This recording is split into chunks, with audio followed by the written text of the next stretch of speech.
Welcome back. You're still watching Weekend Live on SABC2 as we continue to celebrate and remind you about spaces and buildings around you. This week, the spotlight is on the city of Johannesburg. Architect Brian McKechnie couldn't resist taking us to a building we recently visited, Anstey Towers, on the corner of Jeppe and Joubert Street in the CBD. For him, the structure stands out mainly because of its history and stylish design.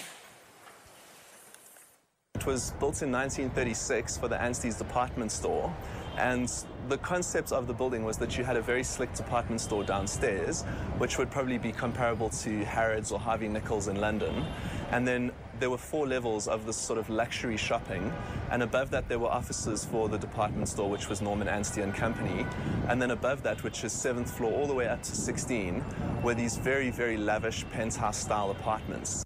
And I think the inner city still presents very affordable kind of entry-level property in Johannesburg, and it's so exciting. I mean, if you look at some of the horrible places out in the north of Joburg, all these kind of cluster house developments of millions of buildings that all look the same, when you look at the inner city and you see these amazing old buildings with fantastic histories and beautiful architecture, I think there's just something so much more vibrant to buildings in the inner city. When it was completed in 1936, it was the tallest building in Johannesburg, and in fact there's even stories that it was the tallest building in the whole of Africa and apparently even the southern hemisphere. So it was a very, very famous building and very slick.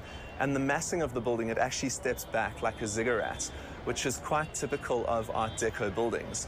So instead of having this kind of tower block like the Carlton, where your entire building just rises in one mass up to the sky, you have a very large massing on the ground floor, which is where the department store used to be.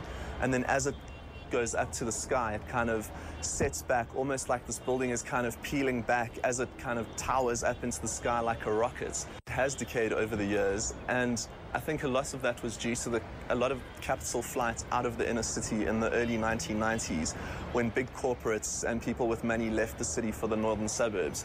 And in fact, Anstey's is a national monument, but in South Africa there is no real funding available for national monuments. So it's been an ongoing battle to look after the facade of the building, and I hope it's a battle that we will eventually.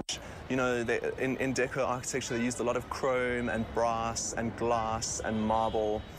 There's additional elements as well, which a lot of buildings in the city actually have, and it's a history that you kind of uncover as you get to know the building rather than just looking at it. And it has a fantastic social history. There was actually one of the residents in the building was a man called Cecil Williams, who was very involved in Umkhonto weSizwe, and he was quite a prominent playwright in Johannesburg and used to put on productions at the theatres on Commissioner Street. But then he had this other life where he was this kind of undercover member of MK. And when Nelson Mandela was organizing the passive resistance, you know, at that stage, black people didn't have freedom of movement in South Africa. So as a kind of cover for why Nelson would move around the country, he posed as Cecil Williams' driver.